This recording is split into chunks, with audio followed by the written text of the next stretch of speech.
Hello, I'm Senator Bob Casey. It's a privilege to join you virtually for the Model Senate program.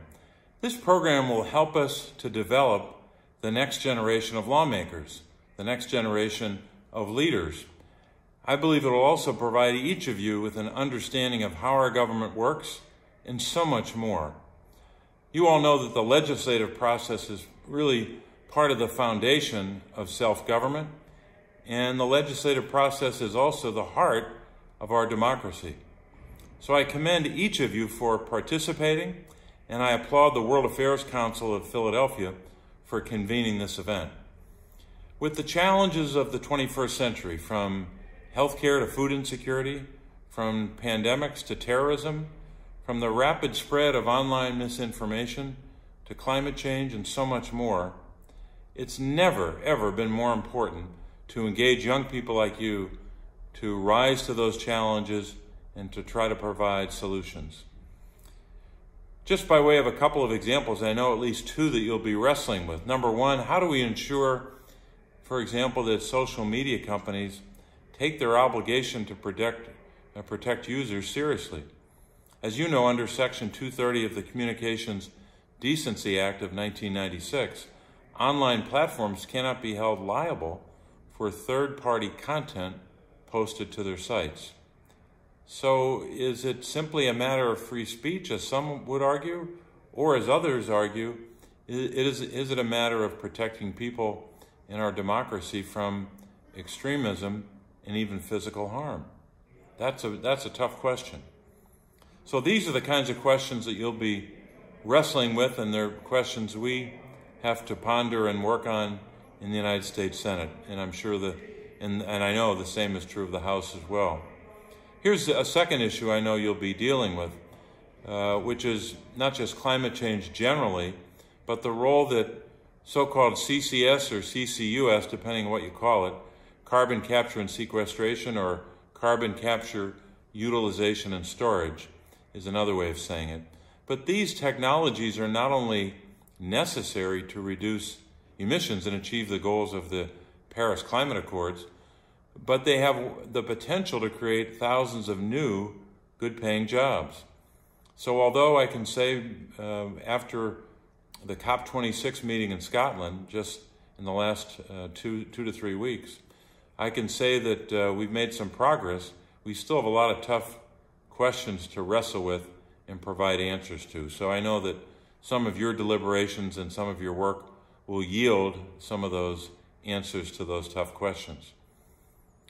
We know that on this issue, a lot of proposals have been made regarding tax credits and other incentives that are going to be necessary to positively impact the strategy against the onset of climate change. So we have a lot of work to do, but I know you can help us think through some of these issues. But there's so much more to talk about, and I know you've got to get to your program. But I just wanted to make one final comment about the process. You know, legislating isn't simply about policy or even about process. That's certainly part of it, and you're going to learn a good bit about that. But legislating is also about people, not just the people who are impacted, the tens and tens of millions who are impacted by actions of Congress or impacted by legislatures, but the people who are doing the legislating. You have to focus on them as well.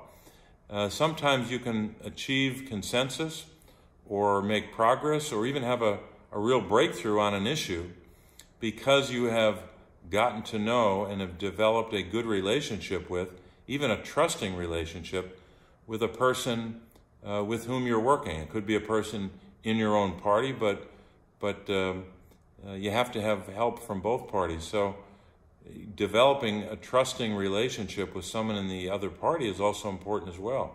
So as much as I get angry about those who are stopping legislation that I support, and we do get angry, by the way, there are lots of other times, many other occasions where we can work. I can work with someone on the other side of the aisle to achieve a measure of progress on a bill, on an issue, or at least take a step in the right direction. So part of this is getting to know people and taking the time to do that. And part of this also is not being categorical. We all do that. We get frustrated and we try to put the other point of view or the other party in a category and condemn them. Try your best not to do that if you can. I can't say that I have a perfect record on that. But legislating is about people, and I think you'll find that developing relationships is part of the art of legislating.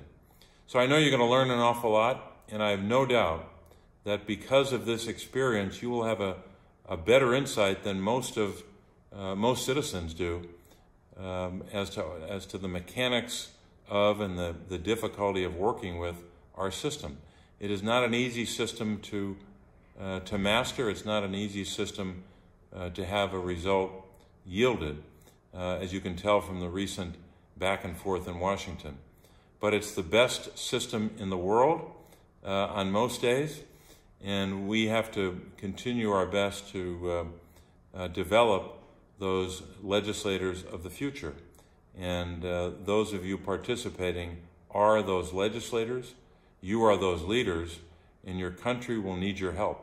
So thanks for letting me be part of the program, and best of luck as you move forward. Thank you.